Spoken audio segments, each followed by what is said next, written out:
Students, I hope you all are doing good. So today we will start our second unit, that is operating system organization. Okay, and in this very unit we will discuss dual mode operations in operating system. Okay, so you know आपके programme में जब आप कोई भी programme अपने computer में start करते हो, रन करते हो, ठीक है, अगर उस प्रोग्राम में कोई एरर आता है, ठीक, तो वो एरर जो है वो अफेक्ट कर सकता है दूसरे प्रोसेसेस को भी, क्योंकि जब आप अपना ऑपरेटिंग सिस्टम, अपना कंप्यूटर सिस्टम ऑन करते हैं, वहाँ पे एक प्रोसेस नहीं, बहुत सारी प्रोसेसेस जो है वो क्यू में होती है, बहुत सारी प्रोसेसेस रन होती है, क्योंकि आपके ऑपरेटिंग सिस्टम जो है वो आपको बहुत सारी सर्विसेज प्रोवाइड करता है और हर एक सर्विस का अपने अपने टाइम पे काम करना होता है, ठीक है। तो उस टाइम अगर हमारी किसी भी प्रोसेस में कोई एरर आता है, तो वो एरर जो है that might modify data of another program, ठीक है, या उसको अफेक्ट कर सकता है। फॉर एग्जांपल, अगर आपका प्रोसेस जो है वो स्टक होता है किसी लूप में, किसी इनफाइनाइट लूप में, ठीक है, तो वो लूप जो है अगर वो वहाँ पे मतलब स्टक हो गया, वो चल ही नहीं रहा है आगे, तो वहाँ पे चांसेस है कि जो दूसरे मतलब ऑपरेशंस हो रहे हैं, दूसरे प्रोसेसेस के ऑपरेशंस हो रहे हैं, उनमें मतलब कुछ मॉडिफिकेशन आ सकती है या वो अफेक्ट हो सकते हैं। So to ensure the proper execution of the operating system, we can have two modes of operation. Okay, first one is user mode and second one is kernel mode. Now see, user mode हम किसको कहते हैं? जब आपका computer system जो है वो run होता है, उस टाइम जो भी एप्लीकेशंस मतलब एग्जीक्यूट होती है, उस टाइम वो यूज़र एप्लीकेशंस होती है, और वो किस मोड में होती है? एग्जीक्यूट यूज़र मोड में, ठीक है। लाइक अगर आप कोई भी टेक्स्ट टाइप कर रहे हो, ठीक है, या कोई भी गेम खेल रहे हो, या मतलब कोई भी ऐसी चीज़ लाइक पेंट कर रहे हो, वो सारा जो है वो कहाँ पे होता है? वो उस टाइम कंप्यूटर सिस्टम आपके यूज़र मोड में होता है, ठीक है। और वहाँ पे आप यूज़र मोड में सिर्फ यूज़र एप्लीकेशंस को ही रन कर सकते हैं।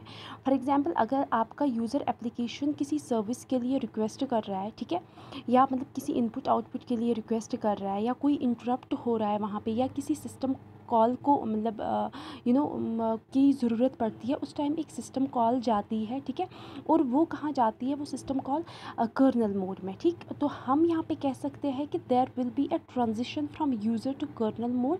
क्यों? In order to fulfil that request, वो रिक्वेस्ट फुलफिल करने के लिए आपके मतलब इन मोड्स को ट्रांजिशन करना पड़ता है from user to kernel mode. और वहाँ पे you have to remember this thing, you will switch from kernel, when you switch from kernel mode this user mode to kernel mode, आपका जो मोड बिट है वो वहाँ पे क्या हो सकता है? Set 1. Okay, you can see it in your figure. आप यहाँ पे यूज़र प्रोसेस जो है वो मतलब कोई भी यूज़र प्रोसेस एग्जीक्यूट हो रही है, आप इसको किसी सर्विस के लिए रिक्वेस्ट करना पड़ रहा है, ठीक है, ये किसी सिस्टम कॉल को रिक्वेस्ट कर रहा है, और वो सिस्टम यहाँ पे जो इसका मोड बिट है दैट इज़ सेट टू 0, और जब ये वहाँ जाता है तो वहाँ पे मतलब ये कर्नल में वो सिस्टम कॉल जो है एग्जीक्यूट हो रही है, उसके बाद it will return back to user mode, और वहाँ पे इसका जो मोड बिट है वो फिर से क्या हो जाएगा? सेट 1. यूज़र मोड जो है वहाँ पे मोड बिट क्या रहता है? 1.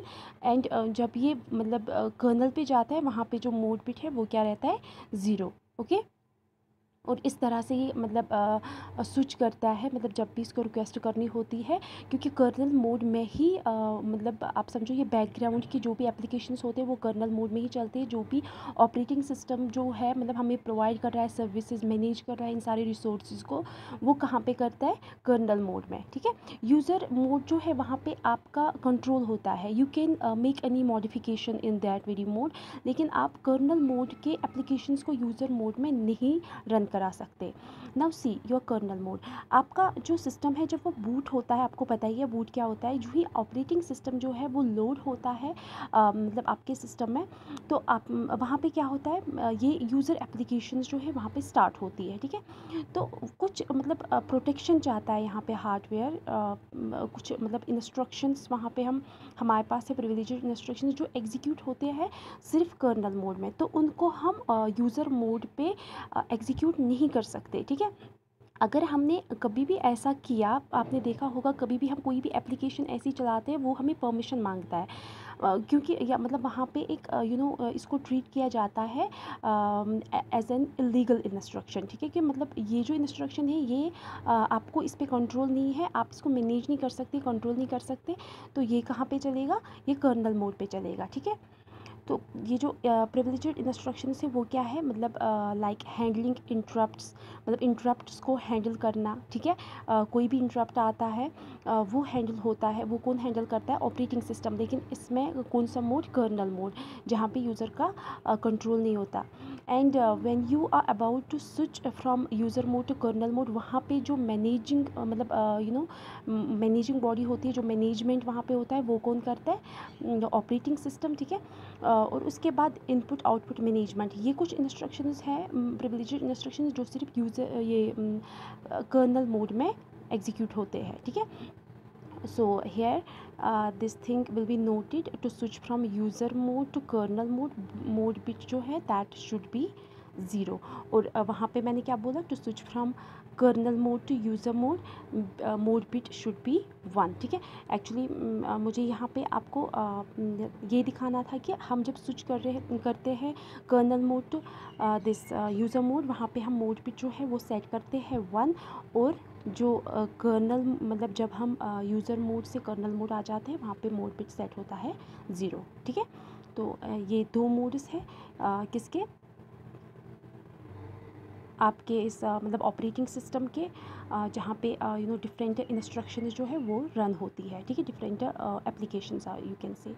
सो this was all about the dual mode operation. तो आई होप कि आपको ये समझ में आया होगा। Okay, thank you.